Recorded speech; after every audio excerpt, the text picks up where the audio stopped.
Hello students, good morning. आज हम BSc part first की unit second paper first mechanics की बात कर रहे हैं। इससे पहले वीडियो में अंदर हमने जो है वो फर्स्ट यूनिट्स के निर्देश तंत्र, अजड़त्वीय निर्देश तंत्र, उनमें गैलीलियन रूपांतरण, निर्देश तंत्रों की स्थिति अलग अलग, जैसे एक निर्देश तंत्र दूसरे निर्देश तंत्र के सापेक्ष किस कंडीशन में है, वो स्थिर अवस्था में है या कांस्टेंट वेलोसिटी से या त्वरित गति से या वन डायमेंशनल या थ्री डायमेंशनल मूवमेंट कैसे है। उसके बाद हमने जो है वो मूविंग मास जो है, जैसे रॉकेट का उदाहरण लेकर देखा कि मास के अंदर वेरिएशन हो टाइम के साथ तो उनकी गति में क्या फ़र्क पड़ेगा। फिर अजड़त्वीय निर्देश तंत्रों में हमने कोरियोलिस फोर्स या फैकल्ट पेंडुलम के बारे में ज्ञात करके उसको जानने की कोशिश की। जो वेरिएशन मास है जैसे रॉकेट की गति के बारे में, तो उसमें क्या चेंजेज है।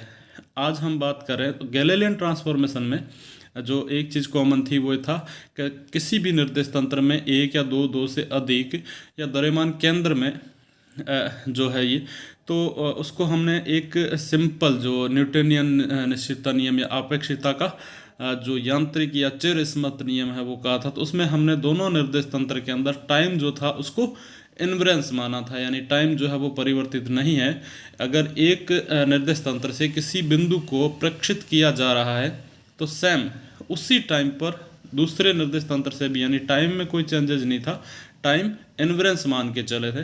लेकिन आइंस्टीन की स्पेशल थ्योरी ऑफ रिलेटिविटी, जिसके अंदर टाइम को इन्वरेंस न मानते हुए ये कहा गया कि टाइम भी जो है वेरिएशन, यानी एक ही निर्देश तंत्र से, जैसे सपोज हम मान के चले कि यहाँ पर कोई स्थिर वस्तु जो है, जैसे प्लेटफॉर्म के ऊपर कोई खड़ा व्यक्ति किसी जो है पेड़ को देख रहा है, तो उसकी क्या कंडीशन है, पेड़ की स्थिति क्या है, पेड़ की स्थिति सदिश क्या है। या हम निर्देश तंत्र अगर उसको जो व्यक्ति खड़ा उसको मूल बिंदु मान करके एक निर्देश तंत्र की कल्पना करें, तो वो जो पृथ्वी के तल पर जो खड़ा है टू डायमेंशनल में, उसकी पोजीशन क्या है, उसके निर्देशांक क्या है। दूसरा, उसी प्लेटफॉर्म के अंदर एक चलती हुई रेलगाड़ी के अंदर बैठा हुआ व्यक्ति जब उस पेड़ को देखता है तब।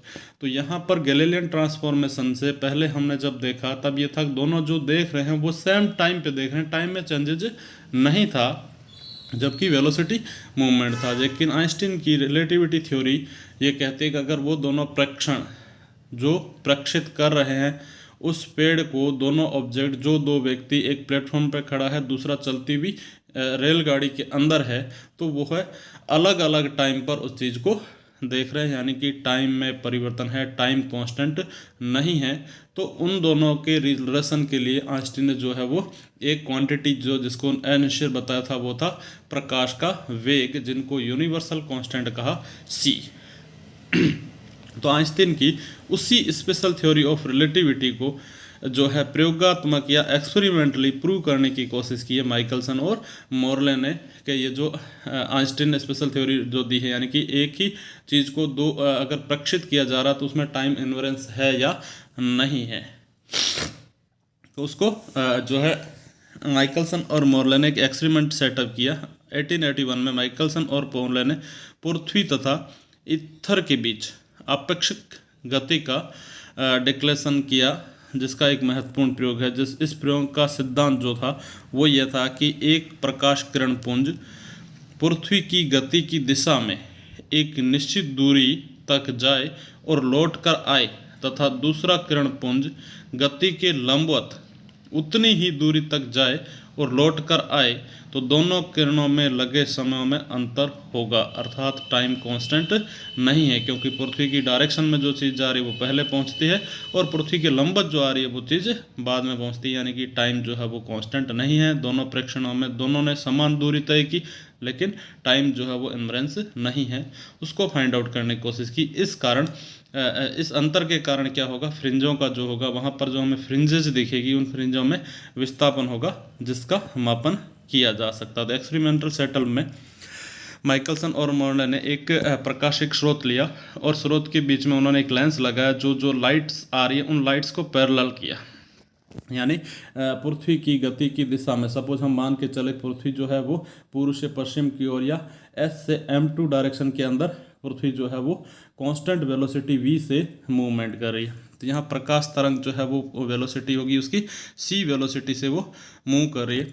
तो हमने यहाँ पर एक अर्धरंजित जो है एक कांच की प्लेट लगाई हाफ सिल्वर्ड, जिससे ये हो कि एस सोर्स से लेंस द्वारा जो किरण प्लेट ए पर आपतित होती है, वह आपतित होने के बाद उसका जो अर्ध रंजित है हाफ सिल्वर्ड जो का रखा, उस वजह से उस तरंग के दो पार्ट होते हैं। जो आधा पार्ट है वो पारगमित होकर मिरर या दर्पण जो है M2 की डायरेक्शन में जाता है, जबकि कुछ तरंग है जो उससे परावर्तित होकर के मिरर, जिसकी सिचुएशन S और S1 और S2 M2 की तरह जाती है। यहाँ पर मिरर M1 व M2 पॉइंट A से समान दूरी पर रखे गए हैं तथा मिरर का साइज है वो भी समान है।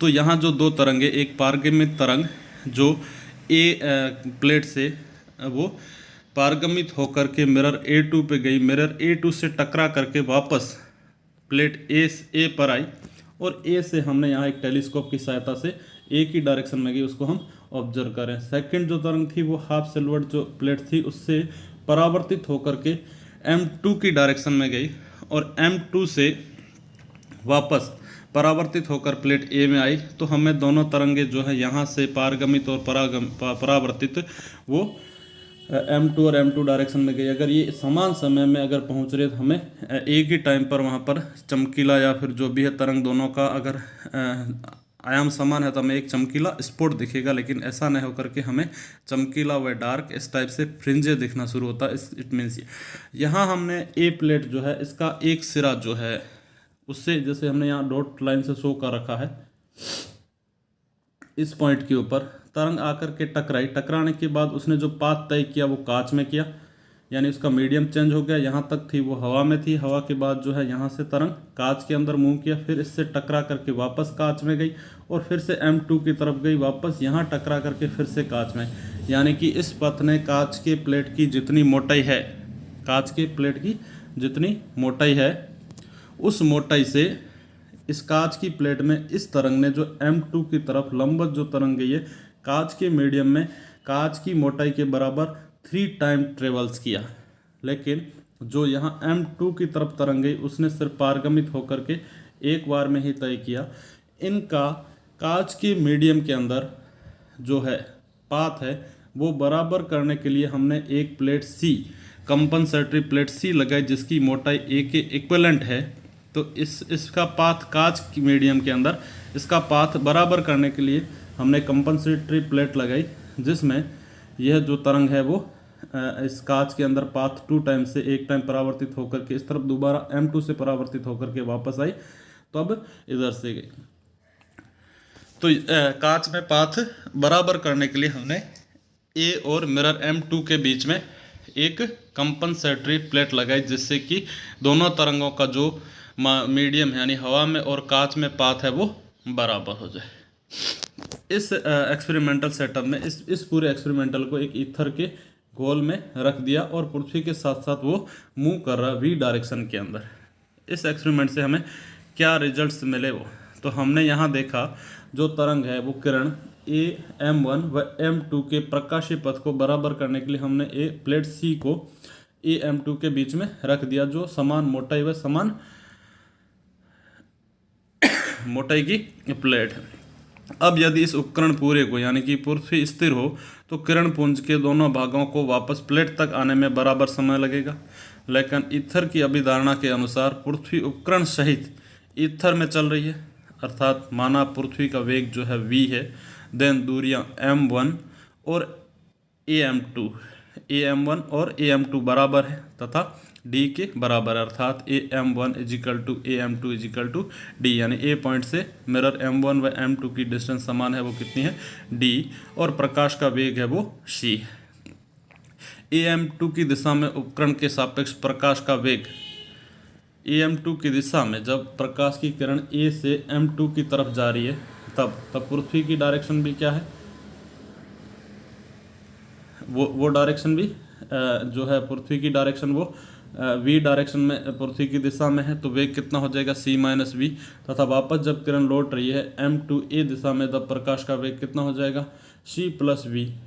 तो प्रकाश को M2 दर्पण तक जाने और वापस लौट के आने में, यहाँ आप जो प्रकाश की डायरेक्शन उसको कैसे भी मान सकते हो, A से M2 की तरफ या M2 से M1 की तरफ। तो यहाँ जो प्रकाश है वो जो किरण है वो पॉइंट ए से M2 तक जा कर के वापस ए तक आने में कुल लगा समय अगर T1 हो तो T इजिकल टू दूरी बटा चाल या विस्थापन बटे वेग। विस्थापन जो है तरंग को जाने में कितना लगा, d डिस्टेंस तय की और उसकी वेलोसिटी है c minus we, plus M2 से वापस a तक आने के अंदर डिस्टेंस कितनी तय की d और उसकी वेलोसिटी कितनी है c प्लस वी। देन इसको सोल्व किया हमने, then T1 is equal to 2dc upon c square minus v square. तो यहाँ 2dc है, यहाँ पर जो हर में है उसको हमने c स्क्वायर कॉमन ले लिया, तो यहाँ बच गया 1 minus v square upon c square, या 2d/c 1 minus v square c square की पावर -1। तो द्विपद पर में से इनका विस्तार करें तो v जो है वो c की तुलना में बहुत ही कम है, अर्थात v square by c square के उच्च पदों को हमने क्या कर दी, उसकी उपेक्षा कर दी या उसको नेगलेक्ट कर दिया या नगण्य मान दिया। तब T1 is equal to 2d/c root में 1 plus v square upon c square, इसको कह दिया हमने इक्वेशन फर्स्ट। अब जो तरंग है प्रकाश की प्लेट से दर्पण M1 तक जाने और लौटकर वास्तविक पथ, यहाँ पर जो है वो पार्टिकल पूरा क्या कर रहा है, मूव कर रहा है। जब ए से तरंग जाना शुरू किया तब पार्टिकल v वेग से ऐसे जा रहा है, तो इसकी जो रियल कंडीशन होनी चाहिए M1 की और ये है, लेकिन जब उसको समय तय कर रही है तब v वेलोसिटी से मूव कर रहा है, यानी कि वो अपनी एग्जैक्ट जो स्थिति है उससे आगे चल गया। यानी कि जब तरंग ए से चलना स्टार्ट करती है और M1 तक पहुंचती है तब M1 की कंडीशन है वो क्या है, M1 डैश पे है। जब M1 से टकरा करके किरण वापस लौटती है तब जो उसकी स्थिति प्लेट ए की है वो मूव करके ए कंडीशन पे आ रखी, जो हमने फिगर से शो कर रखा है। एग्जैक्ट कंडीशन ए की M1 है, लेकिन ए से जितना समय M1 तक पहुंचने में लगती है तब M1 की स्थिति चेंज होकर के M डैश तक हो गया। तो यहाँ पर दूरी जो है वो कितनी है, d, M1 और M2 के बीच में जो लंबवत दूरी है वो a है। a से M1 डैश तक पहुंचने में इसको वेलोसिटी कितनी लगी, c, वापस M1 डैश से, क्योंकि इसका लंबवत दूरी है a का, v का कोई प्रभाव नहीं पड़ रहा। देन तो यहाँ पर जो कंडीशन वास्तविक पथ होगा वो क्या होगा, a M1 डैश तथा M1 डैश A1 डैश, जो हमने फिगर से शो कर रखा, अर्थात a M1 डैश तथा M1 डैश A डैश दिशा में प्रकाश का वेग c है तथा A डैश दिशा में उपकरण का वेग क्या हो गया, v, A डायरेक्शन के अंदर। इसी प्रकार PM1 डैश दिशा में उपकरण के सापेक्ष प्रकाश का वेग क्या हो जाएगा, यहाँ v है ये c है। देन P से सीधी जो डायरेक्शन लंबवत दूरी है वो कितना हो जाएगा, रूट में c square minus v square, अर्थात जो है प्रकाश को A से M1 तक जाने और वापस आने में समय T2 लगे तो T2 इजिकल टू डिस्टेंस कितना तय किया, d, और वास्तविक जो इसका वेग है वो कितना हो जाएगा 2d अपॉन रूट में c square minus v square. Then 2d/c 1 minus v square by c square की पावर -12। तो द्विपद पर में से इसको सोल्व करें, T2 is equal to 2d/c 1 plus 1/2 v square c square dot dot. इसको अगर हम उच्च पदों को नेगलेक्ट कर दें तो ये लगभग इक्विवेलेंट होगा 2d/c 1 plus v square upon 2c square. अब जो यहाँ पर दोनों किरण पुंज द्वारा प्लेट ए तक वापस पहुँचने के लिए समयों का अंतर है, समय का अंतर कितना हो गया, delta T, T1 minus T2। समय का अंतर जो लिया हमने वो T1 माइनस T2 या T2 माइनस T1 जो भी करो, लेकिन यहाँ हमें समय अंतराल लेना है। तो समय अंतराल delta t is equal to T1 की वैल्यू जो है इक्वेशन 1 से व T2 की वैल्यू जो है इक्वेशन 2 से हमने पुट की। Then 2d/c 1 plus v square by c square minus 2d/c 1 plus v square by 2c square. Then 2d/c 1 plus v square minus c square minus 1 minus v square by 2c square. इसको solve किया हमने, delta t is equal to d square by c cube. यदि प्रयुक्त प्रकाश की तरंग दैर्ध्य lambda हो तो प्रभावी पथांतर या path difference c into delta t, then c d square by c cube is equal to d square by c square. इस अवस्था में व्यतिकरण फ्रिंजों की स्थिति माप करके उपकरण को 90 डिग्री से घुमाया जाए, अर्थात दर्पण M1 M2 की स्थितियों को बदल दे। इस समय भुजा M1 पृथ्वी की गति की दिशा में तथा AM2 इसके लंबवत होगी। अतः इस दशा में समयों का अंतर जो है वो क्या होगा, delta t is equal to dv²/c होगा, किंतु समय के सापेक्ष ऋणात्मक होगा। देन कुल समय अंतर जो है वो कितना हो जाएगा, delta t is equal to 2 into delta t, क्योंकि 90 डिग्री तक घुमाने उसकी सिचुएशन चेंज करने में पाथ में जो समय लगा वो डबल हो जाएगा। Then capital delta t is equal to 2 delta t, then 2dv²/c²। तो पथांतर c delta t is equal to c into dv²/c², या पथांतर देखिए तो 2dv²/c²। अर्थात दोनों सिचुएशनों के अंदर पथांतर जो है वो समान है, तो व्यतिकरण पथों का जो है फ्रिंजों का जो विस्थापन हो जाएगा वो 2dv²/c²/λ। देन पथांतर जो n लैम्बडा हो, तो माइकलसन मोरलेक के प्रयोग में जो विभिन्न राशियां काम में ली है उसकी डी डिस्टेंस है वो 11 मीटर, वेलोसिटी जो है वो 3 × 10⁴ मीटर पर सेकेंड, लैम्बडा जो है सोडियम लैम्प लिया तो उसकी लगभग 6000 एंगस्ट्रॉम, सी की वैल्यू 3 × 10⁸ मीटर पर सेकेंड, और उपकरण को 90 डिग्री घुमाने पर फ्रिंजों का जो विस्थापन है वो n 2dv²c²/λ।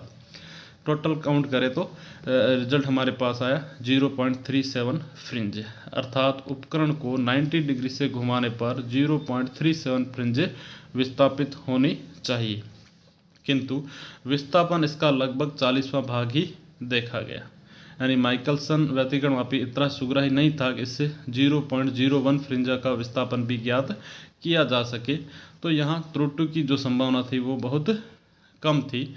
तो वास्तव में जितनी फ्रिंजें विस्थापित हुई वो प्रयोग में त्रुटि के कारण भी हो सकती है। तो यहाँ प्रत्येक अवस्था में जो है एक विशेष निर्देश तंत्र के सापेक्ष पृथ्वी के वेग v का मान 0 ही आता है, अर्थात यह निष्कर्ष निकाला कि ईथर के सापेक्ष पृथ्वी का वेग ज्ञात करना असंभव है, अर्थात प्रकाश प्रत्येक दिशा में समान गति से गमन करता है। यह परिणाम गैलीलियन रूपांतरण के आधार पर संभावित परिणामों के बिल्कुल विपरीत था।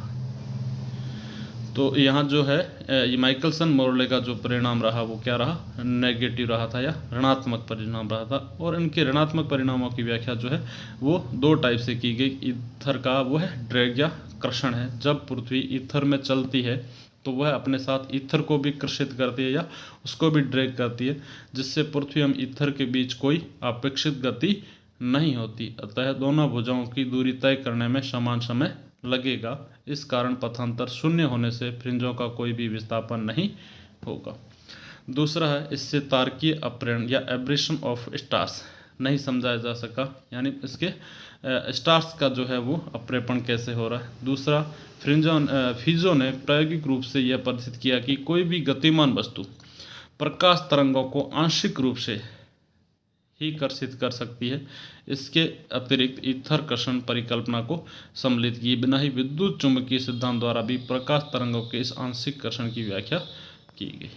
तो यहाँ जो है माइकलसन मोरले का जो इस एक्सपेरिमेंट का मोटे तौर पर अगर कुछ रिजल्ट था वो था समय का डिफरेंस, जो स्पेशल थ्योरी ऑफ रिलेटिविटी को एक पॉजिटिवली जो है रिजल्ट दे रहा। Thank you. नेक्स्ट हम अगले वीडियो में डिस्कस